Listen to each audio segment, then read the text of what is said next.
let's take a little bit of a closer look also at the core pillar of streaming Lakehouse. Now, at Ververica, we of course call this Streamhouse with the functionality that's available there. We have a lot of technical resources regarding Streamhouse, but can you explain a little bit more about it from a top level? And also, again, how does this help to benefit users? The reason for it is that there is just so much data these days that it matters to have a tool optimized for N storage, and N has to be tens of years of data per person. And each person in your system is now generating 100x times more data than they were generating. And the more you have, the more you're able to extract value from them. But you've got to keep it in a way that doesn't kind of cost you the world. It has to be, the return on investment has to be sensible. You can't just keep spending on RAM for that user or for SSDs for that user. So for us, the streaming lakehouse is about trying to find that fine line between data which is in the cheapest, slowest format possible versus something you can actually act upon.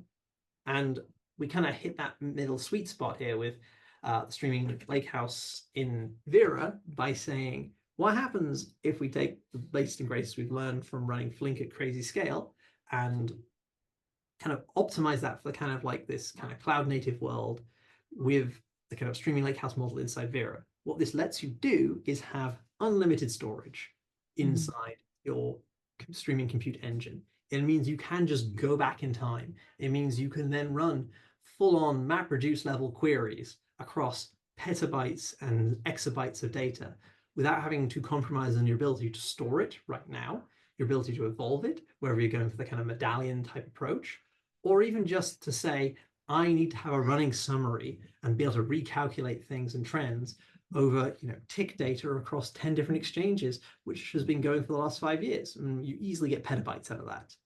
Yeah. So where we come up with the streaming kind of data lakehouse or the Streamhouse is the data lake was basically an acceptance that data costed too much to store.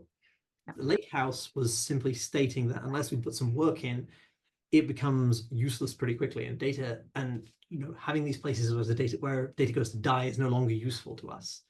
And the Streamhouse comes from the simple fact of, well, unless we can really kind of leverage that in the now, as well as the once we crunch it every 30 minutes, every 5 hours, every 6 days, it's not that relevant. So what we've done here is said, how about we say up to the minute, we're good. End history up to the minute, along with the absolute now to go with it. We're meeting both worlds together with the ability to say we can look as far back as we need to, and we can crunch right now. Sorry, and then also do that in a relatively cost-effective way if you're treating batch as a stream of its own. Exactly. And it's the idea of saying that like the unification of batch and stream is now a false dichotomy. It is simply that the stream is the batch is the stream,